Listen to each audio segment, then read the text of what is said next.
Hallelujah. Odofo Nyankopon onhyira bebree. Ewo nenso so a wasɔre afi ketempa so na utie Onyankopon asɛm. Onyankopon nyɛ okɛseɛ ewa akwanyina mu. Na Awurade pa yɛkɔso bɔ mpaeɛ da wase.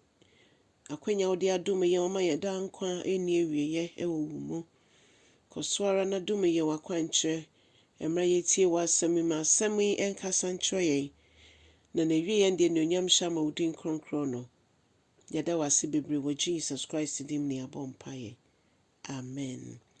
Odofo me ma wo akwaba ne de ba wo tie ase senjumedi yi so. Na yafi akenkan sam afi Deuteronomy Moses woma etoso enum. Ye ni eti dun wotwe ni nchichemu dun wotwe kosi aduonu. Deuteronomy 18 to 20. Mama yentie Awurade asɛm.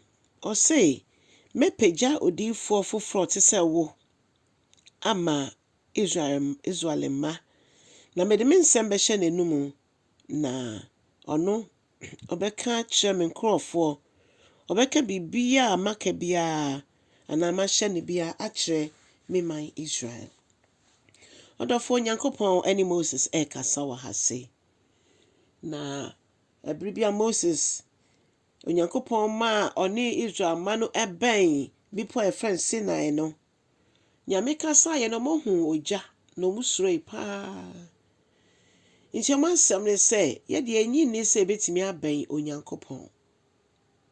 Yɛma yenya obi a ɔgyina mu ama yɛn de bia. Ɔdɔfo yehu ne sɛ Moses ne breso yɛma ofiri asase yi so. Na mpa Onyankopɔn de Joshua bɛhyɛ n'anan mu. Ema Joshua bedi edom n'anim. Ɛbɛyɛ ntemgyafo de ma ɔman no ne Onyankopɔn ne ɔman ne ntem. Ɔdɔfo ne yehu ne sɛ ne nyinaa no na yesusudua bi a Onyankopɔn ka to hɔ. Ɛde ama Yesu Kristo yɛ ne dɔba baako a ɔbɛpɛ biom no. Sɛ nka Yesu amma enka yɛbɛyɛ den yɛabɛn Onyankopɔn. Ogya a efiri n'anum ɛba ɛne bɔnesu ahodoɔ a nipa yɛ nka yɛbɛyɛ den yɛgyina Nyame anim. Ɔdɔfo nanso Onyankopɔn ɔnam Yesu so ama yɛmfa hodie. Menti ennɛ yɛtimi de akokuduro ne nam yɛkɔ ɔdom ahengua n'anim. Ɔse sɛ mo adwene emmu mo fɔde a momfa akokuduro ne nam yɛ embra ɔsoro ahengua n'anim. Ɛhɔ ɛna Onyankopɔn bɛdom mo na mobrohunu ani adom a mobɛhia wɔ bere ɛsɛ mu. Ɔdɔfo ennɛ Onyankopɔn ama yɛ kwan sɛ yɛmfrɛ no aba agya. Ɔma yɛ akonya no sɛ yɛmfrɛ yɛn ho Onyankopɔn ma. Sɛ wɔmfrɛ yɛn Onyankopɔn ma. Na Awurade ɔdɔfo yɛde saa asɛm wetoto Moses ne Joshua no mu abere so a. Nka me ne wo yɛbɛyɛ den ne akonyame anim adekye ne adesayɛ bia. Bebi a yɛhyɛ wɔ efidue mu, asafo mu, okuro mu, bebi biara usufrɛ Awurade a ɔgye wo so. Me nso me sufrɛ na ɔgye me so. Na sɛ nka kɔyɛ kane na ɔkasa a yɛntimi mbɛn no anka yɛbɛyɛ den. Na nsɛm baako a wɔ hɔ ne sɛ ɛnɛ yɛwɔ akwanya no adom no yɛ adwuma. No bibiara a wamfa adom yɛ mfentu anamɔ no. Na wie yɛ no saa ogya no pɛpɛɛpɛ. Saa sotwe no pɛpɛɛpɛ. Ɛna obehu efi Onyankopɔn nkyɛn. Onyankopɔn ne gya no ɛba wɔ akwan hodo mmienu so. Nea ɛba bɛ consume anaasɛ ɛbɛtwe nipa akɔ sɛyɛ mu. Ɛne nea ɛbɛsiesie yɛn na de yɛ esi yie. Ti ɔdɔfo deɛ emu deɛ ɛyɛ.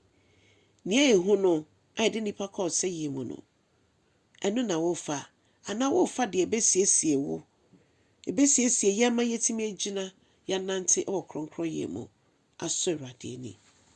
Ɔdɔfo akwan mmienu da hɔ.